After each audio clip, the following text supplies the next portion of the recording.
आताच प्रस्तावित पर मार्गदर्शनातून बाबाजीच्या जीवनावर थोडासा प्रकाश टाकण्याचा या ठिकाणी प्रयत्न केलेला आहे। आणि खरोखर आजवर झालेली संत ही आपल्या जीवाची पर्वा न करता केवळ अज्ञान अंधकारामध्ये जो समाज जो मानव या ठिकाणी फसलेला आहे अशा माणसाला बाहेर काढण्याचं कार्य केलं। संत तुम्हाला काहीच देत नाही, मात्र असं काही देतात की ते कधीही सरणार नसतं। आणि म्हणून संत मरणाच्या वाटेवर गेले असताना त्या ठिकाणी जी सहनशीलता तुम्हाला देतात आणि सांगतात की बाबा रे, तू मरणासाठी आलेला नाहीये, तुझ्या जीवनाचं वेगळंच महत्व आहे, तू या जीवनामध्ये काहीतरी करून दाखवण्यासाठी आलेला आहेस। लेकरांसाठी म्हणा, समाजासाठी म्हणा, या राष्ट्रासाठी म्हणा, आपण प्रत्येक जण काही ना काही विशेष अशा कामासाठी आलेलो आहोत, मात्र फक्त आपण संसारामध्ये गुरफटून आहोत। आणि म्हणून आता सरांनी या प्रस्ताविक मध्ये सांगत असताना सांगितलं की काही लोक एवढी श्रीमंत झाली, ती श्रीमंती त्यांच्या कर्मानं झाली, त्यांच्या कष्टानं झाली, मात्र त्यांच्याकडे असलेलं धन, त्यांच्याकडे असलेली संपत्ती त्यांनी विशेष अशा कार्यासाठी जर खर्च केलं तर खरोखर त्या धनाचं सुद्धा सोनं होतं, ते धन सुद्धा त्या ठिकाणी सार्थकी लागतं आणि तो माणूस सुद्धा त्या ठिकाणी त्या जीवनामध्ये विशेष असा गणला जातो। म्हणून पुढील कार्यक्रमाकडे वळत असताना मी आजच्या या कार्यक्रमाला,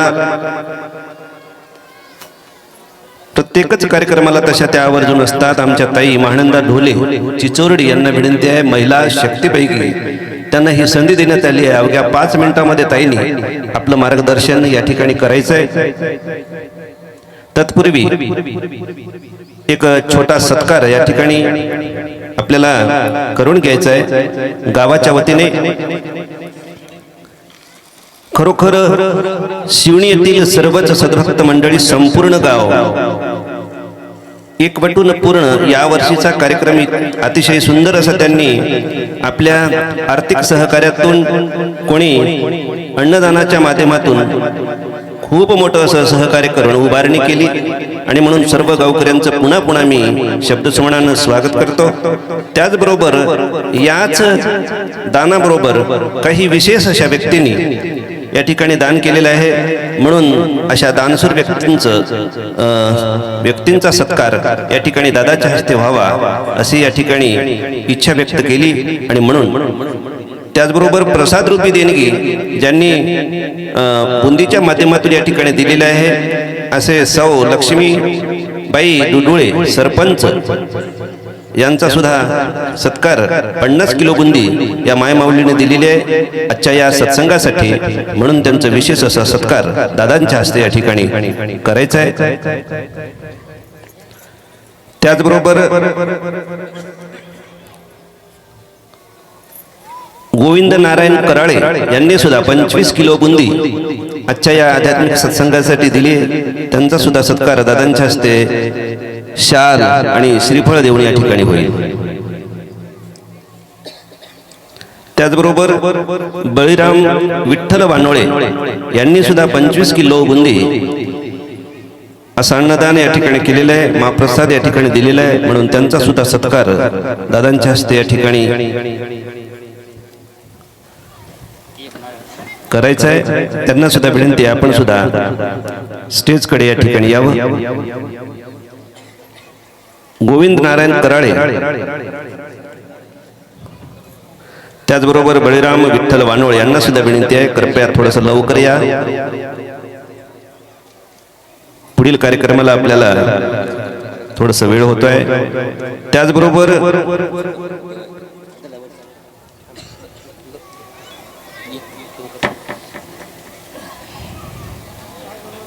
ईश्वरीय देणगी ज्या आमच्या ताईला आवाजाच्या स्वरूपात या ठिकाणी प्राप्त झालेला आहे आणि गायनाच्या माध्यमातून अनेक संप्रदायाचं गुणगान ते करतात, अनेक संतांचं गुणगान भजनाच्या माध्यमातून करतात. अशा गायिका चंद्रभागाताई मेटकर वारकवाडी यांना सुद्धा विनंती आहे, आपला सुद्धा सत्कार या ठिकाणी दादाच्या हस्ते होणार आहे. आपण सुद्धा ताई समोर यायचं आहे.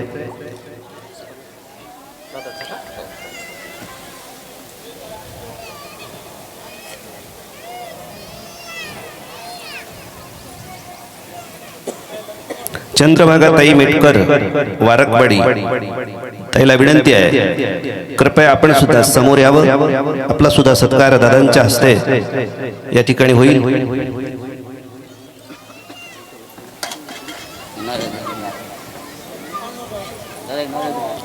सुंदर असा आवाज आणि खरोखर अंतकरणापासून ते प्रत्येक कुठलाही कार्यक्रम असो, सांप्रदायिक सामाजिक प्रत्येक कार्यक्रमात जो विषय त्यांना त्यांच्याकडे दिलाय त्या विषयावर ते गायन करत असतात.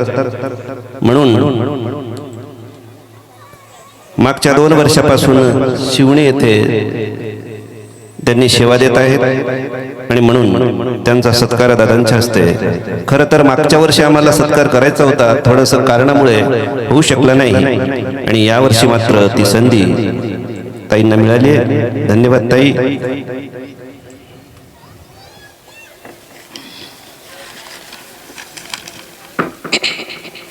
यानंतर महानंदा ढोले आमच्या ताई चिचोरडी यांना विनंती आहे, कृपया आपण सुद्धा मार्गदर्शन या ठिकाणी करावं.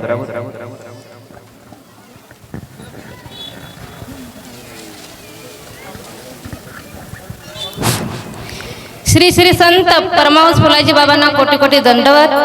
तसेच आजच्या कार्यक्रमाचे अध्यक्ष केशवदादा इंगळे यांना माझा नमस्कार, वामनदादा इंगळे यांना माझा नमस्कार आणि त्यांच्यासोबत तेलंगणामधून आलेल्या सर्व भक्तजन मंडळींना माझा नमस्कार. माझ्या समोर बसलेल्या सर्व माता भगिनींना माझा नमस्कार, बंधू पित्यांना माझा नमस्कार. श्री संत फुलाजी बाबा हे राष्ट्रसंत फुलाजी बाबा आहेत आणि वनवन फिरून कणकण झिजले कणानं खर्चिता सो हितासाठी. बाबा दुखी जनतेसाठी बाबा हे सतत अहोरात्र आपली समाजाची सेवा करण्यासाठी झटत होते आणि जे समाज आपला अंधारात आहे त्यांना ज्ञानाकडे नेण्याचे कार्य ते करत होते. आणि बाबा नेहमी म्हणत होते, अरे फुलाजी फुलाजी का घेऊ बसलात? ते स्वतःला सुद्धा देव मानत नव्हते. फुलाजी माझ्यातच आहे का? फुलाजी तुमच्यात नाही का? तुम्ही सुद्धा फुलाजी आहात, तुम्ही का रिकामेच आहात का? आणि तुमच्यामधल्या या फुलाजीला जागृत करण्यासाठी बाबाने आपल्याला असा एक सरळ साधा सोपा मार्ग सांगितला आहे. त्या मार्गाला कोणतं तंत्र नाही ना मंत्र नाही, असा साधा सोपा सरळ मार्ग म्हणजेच हा ध्यान मार्ग आहे. आणि बाबाजी जे म्हणत होते, जे संतापाशी ते देवापाशी, जे देवापाशी ते सदा उपाशी. अरे देवापाशी बसून तुम्हाला काय भेटणार आहे? देव देव म्हणून जर तुम्ही बसलात तर उपाशी राशाल, तुम्हाला देवापाशी काही भेटणार नाही. आणि तुम्ही उपास तपास जर करत असाल आणि समोर त्याचे मनी दुखत असाल, असे वागत असाल तर तुमच्या उपासा तपासाला काही अर्थ नाही.